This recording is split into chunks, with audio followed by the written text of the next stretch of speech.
नमस्कार दोस्तों, इस वीडियो में हम करंट अफेयर से जुड़े कुछ महत्वपूर्ण सुर्खियों की चर्चा करेंगे। हम देखेंगे कि ये सुर्खियां क्यों चर्चा में हैं, इन्हें किसने प्रस्तुत किया और इनके पीछे के कारण और उद्देश्य क्या है। इसके साथ ही हम इन सुर्खियों के जिन आयामों पर आयोग क्वेश्चन कर सकता है उन्हें भी ध्यान से देखेंगे। तो चलिए शुरुआत करते हैं। आज का जो हमारा पहला क्वेश्चन है हमने सामाजिक सुरक्षा से लिया हुआ है। तो सामाजिक सुरक्षा के अंतर्गत अभी हाल ही में ऑपरेशन मुस्कान परियोजना की शुरुआत किया गया। तो ऑपरेशन मुस्कान परियोजना की शुरुआत किसके द्वारा किया गया, इस परियोजना का उद्देश्य क्या है, यह परियोजना क्या है, इस परियोजना की शुरुआत कब हुआ, यह परियोजना किस किस राज्य में प्रभावी है, यह हाल ही में क्यों चर्चा में आया था, इन सभी आयामों पर चर्चा करेंगे। तो ऑपरेशन मुस्कान परियोजना की शुरुआत किसके द्वारा किया गया, तो भारत सरकार के गृह मंत्रालय द्वारा इसका शुरुआत किया गया। यह परियोजना क्या है, तो इस परियोजना के अंतर्गत लापता एवं किडनैप हुए बच्चों को खोजकर उन्हें ठीक से पुनर्वास करना होता है, उनके घर पर छोड़ना होता है। इसकी शुरुआत कब किया गया था, तो इसकी शुरुआत 2014 में किया गया था। किन किन राज्यों में प्रभावी है, तो यह विशेष राज्य जैसे उत्तर प्रदेश, महाराष्ट्र, मध्य प्रदेश, गुजरात, ऐसे कुछ प्रमुख राज्यों में इसको अभियान को चलाया जाता है। तो यह अभी ऑपरेशन मुस्कान हाल में क्यों चर्चा में आया था, तो यह अभी हाल ही में मुंबई शहर में चलाया गया था और यह अभियान 1 महीने तक के लिए चलाया गया था। तो इसके अंतर्गत कितने बच्चों को बचाया गया, तो इसके अंतर्गत 5000 से अधिक नाबालिगों को बचाया गया और उनको पुनः उनके घर पे छोड़ा गया। अब बात आती है कि इन बच्चों को बचाने के लिए ऑपरेशन मुस्कान चला जाता है, लेकिन ऑपरेशन मुस्कान किसके द्वारा चलाया था, यह कौन चलाता है, तो यह राज्य पुलिस कर्मियों द्वारा चलाया जाता है। यह कैसे, बात यह आती है कि राज्य पुलिस कर्मी भी इसको कैसे ढूंढते हैं, तो राज्य पुलिसकर्मी जो शिकायत करता होता है उनकी डिटेल्स के आधार पे रेलवे स्टेशन और बस स्टैंड, पर्यटक स्थान पर उस बच्चे की तस्वीर को जारी कर देते हैं। इसके साथ ही वहाँ के जितने भी मैनेजमेंट, सीसीटीवी कैमरा या जितने और भी इक्विपमेंट हैं उनकी सहायता से एवं जनता की भी हेल्प से इनको खोजने में मदद करते हैं। इसका उद्देश्य क्या है, इसका उद्देश्य यही है कि बच्चों को अपराध से बचाना एवं उन्हें सही मार्ग पर लाना है। ठीक है, चलिए चलते अपने नेक्स्ट टॉपिक पे। नेक्स्ट टॉपिक हमने लिया हुआ दिवस से। किससे, दिवस से। देखते हैं दिवस में क्या इंपॉर्टेंट है और कितने आयाम पर क्वेश्चन बन सकता है। तो अभी हाल ही में भारत में किस दिन को राष्ट्रीय अंतरिक्ष दिवस घोषित किया गया, अभी हाल ही में राष्ट्रीय अंतरिक्ष दिवस घोषित किया गया। किस दिन को घोषित किया गया, यह घोषणा किसके द्वारा किया गया था, यह घोषणा कब किया गया था, क्या इस घोषणा के अंतर्गत इसके साथ ही क्या और कोई घोषणा किया गया, तो जी हाँ, कुछ नामकरण भी किए गए, उनको भी देखेंगे और इसके साथ भी देखेंगे कि क्यों किया गया। ठीक है, तो भारत में किस दिन राष्ट्रीय अंतरिक्ष दिवस घोषित किया गया, 23 अगस्त को। अभी भारत के द्वारा चंद्रयान 3 चांद की सतह पर पहुंचा है, जिसके उपलक्ष्य में 23 अगस्त को राष्ट्रीय अंतरिक्ष दिवस मनाने की घोषणा किया गया। यह घोषणा किसके द्वारा किया गया, प्रधानमंत्री नरेंद्र मोदी द्वारा किया गया और अभी इसको कैबिनेट के द्वारा मंजूरी दे दी गई है। यह घोषणा कब किया गया, यह घोषणा 26 अगस्त को किया गया। 23 अगस्त को चांद की सतह पर पहुंचा था। उस समय हमारे प्रधानमंत्री मोदी जी जोहान्सबर्ग, दक्षिण अफ्रीका के ब्रिक्स सम्मेलन में हिस्सेदारी लेने के लिए पहुंचे हुए थे। तो जब वहां से 26 अगस्त को लौटे, उसके बाद अपने भाषण के दौरान उन्होंने इसकी घोषणा किया। इसके साथ ही उन्होंने 2 स्थानों को नामकरण भी किया, 2 चंद्रमा स्थानों का नामकरण भी किया। तो चंद्रयान 2, चंद्रयान 3 चांद की सतह पर जहां पर अपना छाप छोड़ा हुआ था, तो चंद्रयान 2 जहां पे क्रैश हुआ था उसको तिरंगा के नाम से संबोधित किया गया और चंद्रयान 3 जहां पे पहुंचा है, जहां पे लैंड किया गया, उसको शिव शक्ति पॉइंट के नाम से जाना जाएगा। ठीक है, इसके साथ बात करते हैं कि भारत का क्या स्थान है चांद की सतह पे पहुंचने का। तो चांद पर उतरने वाला चौथा एवं दक्षिणी ध्रुव पर पहुंचने वाला प्रथम देश भारत बना है। तो जब भारत का स्थान चौथा है तो प्रथम पे कौन है, द्वितीय पे कौन है और तृतीय पे कौन है, तो प्रथम पे USA, United state of America, second पे सोवियत संघ जिसका अभी मेजॉरिटी हिस्सा रसिया में है, तृतीय की बात करें तो चाइना। ठीक है, अब इसके साथ ही चौथे पे तो भारत पहुंच ही गया है। चलते अपने नेक्स्ट टॉपिक पे। नेक्स्ट टॉपिक हमने लिया हुआ है किससे, सम्मेलन एवं समारोह से। किससे, सम्मेलन एवं समारोह से, जो भी इंपॉर्टेंट क्वेश्चन। तो ग्लोबल इंडिया एआई 2023 सम्मेलन का आयोजन की मेजबानी कौन करेगा, तो ये बात करेंगे कि जो सम्मेलन होगा यह आयोजन कहाँ पे किया जाएगा, इसकी मेजबानी कौन करेगा और कब यह सम्मेलन होगा, किसके द्वारा किया जाएगा, इसका उद्देश्य क्या क्या होगा और इस सम्मेलन के दौरान किन किन प्रमुख बिंदुओं पर चर्चा किया जाएगा।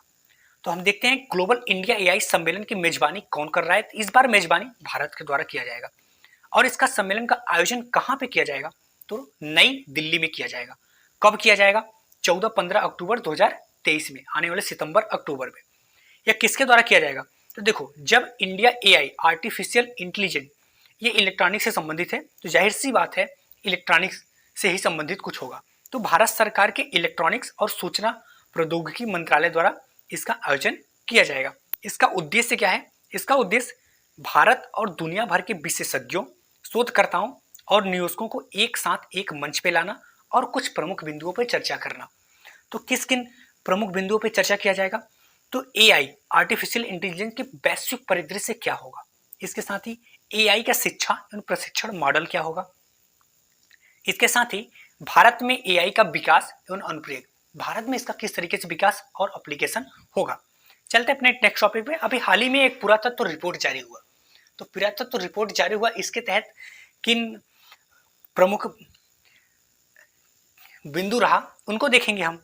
तो पुरातत्वविदों ने किस देश में 3000 साल पुरानी पुजारियों की कब्र का पता लगाया है, तो किस देश में इस कब्र का पता चला है, इन कब्र में क्या क्या मिला है, इसके खोज के दौरान क्या उसको सिद्ध हुआ है और इसको भारत के मतलब पुरातत्व वैज्ञानिकों द्वारा इसको क्या माना गया है और इससे क्या लाभ होगा, इन सभी आयामों पर चर्चा करेंगे।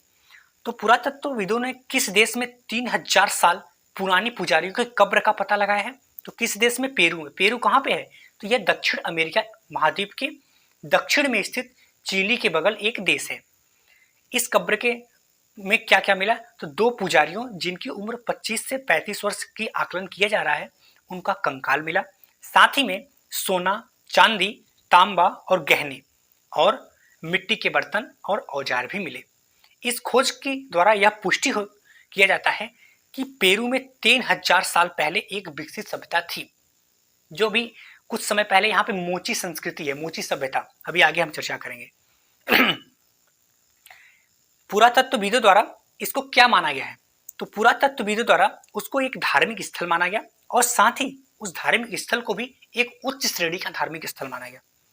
तो इस खोज के, इस रिपोर्ट के बाद क्या लाभ होगा, तो इस रिपोर्ट से ये लाभ होगा जो वहां पे मोची संस्कृति थी, मोची सभ्यता था, तो यह खोज मोची संस्कृति के बारे में और समझ को बढ़ाने में मदद करेगा।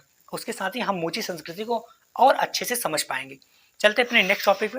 नेक्स्ट टॉपिक हमने लिया हुआ है किससे, योजना एवं परियोजना से। देखते हैं योजना एवं परियोजना का कौन सा महत्वपूर्ण क्वेश्चन है। तो लाडली बहना योजना परियोजना कहाँ पे शुरुआत किया गया, किसके द्वारा शुरुआत किया गया, तो लाडली बहना योजना क्या है या इसके द्वारा किसको लाभ मिलता है, इसका उद्देश्य क्या है। तो लाडली बहना योजना की शुरुआत मध्य प्रदेश द्वारा किया गया था, मतलब कुछ समय पहले ही किया गया था। तो मध्य प्रदेश के मुख्यमंत्री शिवराज सिंह चौहान द्वारा किया गया था। यह क्या है, इसके अंतर्गत 1000 रुपए जो महिलाएं 21 से 60 वर्ष तक होती थी उनके बैंक खातों में 1000 रुपए भेजा जाता था। यह भी हाल ही में क्यों चर्चा आया, तो अभी हाल ही में इसलिए चर्चा आया कि ये जो राशि 1000 रुपए था उसको बढ़ा के 1250 रुपए कर दिया गया। इसका उद्देश्य क्या है, इसका उद्देश्य यह था कि महिलाओं को आर्थिक रूप से सशक्त बनाया जाए, इसके साथ ही आत्मनिर्भर बनाया जाए। तो किन किन महिलाओं को मिल जाए, क्या सभी महिलाओं को मिलता था, तो नहीं, जिन महिलाओं की आय 2.5 लाख 2.5 लाख रुपए से कम थी, और इसके साथ ही आय का जो आकलन होता है वो वर्ष होता है, मतलब 2.5 लाख प्रति वर्ष से कम होता है, उनको यह राशि मिलता था। एक लास्ट टॉपिक हमने आर्थिकी से लिया हुआ है, किससे, आर्थिकी से। देखते हैं आर्थिकी का कौन सा इंपॉर्टेंट क्वेश्चन है। तो आर्थिकी का एक काफी इंपॉर्टेंट क्वेश्चन इसलिए हो जाता है क्योंकि आज की जो डिजिटल दुनिया है ना, इसमें यह इंपॉर्टेंट हो जाएगा। तो सितंबर 2023 तक ऑफलाइन मोड में डिजिटल भुगतान के लिए सीमा कितनी है, हम ये देखेंगे ऑफलाइन मोड में डिजिटल भुगतान सेवा क्या है, इसकी सीमा पहले कितना थी, कितना लिमिट था, अभी लिमिट कितना है, और यह किसके द्वारा जारी किया गया या किसके द्वारा इसको बढ़ाया घटाया गया, यह क्या है, इसके लाभ क्या है। देखो, जो पहले अगस्त तक ऑफलाइन मोड में डिजिटल भुगतान होता था, लेन देन होता था, उसको 200 रुपये मैक्सिमम था। अब इसको कितना रुपए कर दिया गया, 500 रुपये कर दिया गया। अब आपके मन में आ रहा है क्या 200 रुपये, क्या 500 रुपये, तो अभी मैं चर्चा करूंगा। पहले ये देखते हैं कि यह किसके द्वारा किया गया। तो यह भारतीय reserve bank RBI, reserve bank of India द्वारा किया गया। अब बात यह आती है कि ऑफलाइन मोड में डिजिटल भुगतान सेवा क्या है। तो देखो एक छोटा समझने का प्रयास करते हैं। देखो क्या कभी भी कुछ भी चीज होता है ना, तो उसके पीछे कुछ कारण होता है। जब वो कारण का समाधान करने का हम प्रयास करते हैं तो एक रास्ता बनाते हैं, तो यहाँ पे भी वही हुआ है। तो ये रास्ता क्या है, तो समस्या पहले समझते हैं कि कभी जब हम डिजिटल भुगतान करते हैं तो छोटा अमाउंट, आजकल मैक्सिमम लोग डिजिटल भुगतान पे निर्भर हो गए हैं, तो डिजिटल भुगतान करते समय छोटा अमाउंट बड़ा अमाउंट सभी को डिजिटल द्वारा भुगतान करते हैं। तो क्या होता है, कभी बैंकिंग सर्वर इशू होने की वजह से, कभी नेट इशू होने की वजह से, नेटवर्क इशू होने की वजह से, या कभी कुछ और फॉल्ट होने की वजह से हमारा पेमेंट फेल्ड हो जाता था। तो इसी को समाधान करने के लिए भारतीय रिजर्व बैंक द्वारा यूपीआई लाइट जारी किया गया, यूपीआई लाइट लॉन्च किया गया। तो अब यूपीआई लाइट में क्या होता है, तो जैसे ये यूपीआई लाइट फोन पे, पेटीएम, ये सभी पे मिल जाएगा आपको।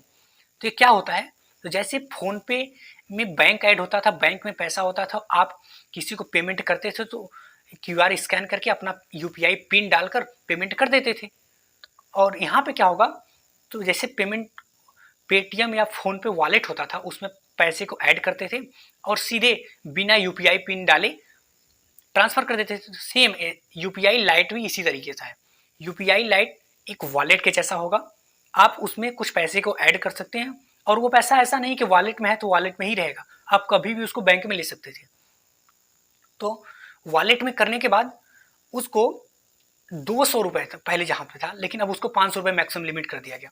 आप किसी को पेमेंट करो तो चाहे वो बैंक का सर्वर इशू हो, चाहे नेटवर्क इशू हो, वो पेमेंट फेल्ड होगा ही नहीं और उसका बिना पिन डाले वो सीधे ट्रांसफर हो जाएगा। तो इसके लाभ क्या होगा, इससे लाभ ये होगा कि जो हमारा पेमेंट होता था वो फेल कभी नहीं होगा, 100% सक्सेसफुल होगा। धन्यवाद दोस्तों। अगर आपको 60 नोट्स के माध्यम से किसी भी क्वेश्चन पर तह तक जानने में, सभी आयाम पर क्वेश्चन को समझना है तो हमारे साथ जुड़े रहिए। धन्यवाद।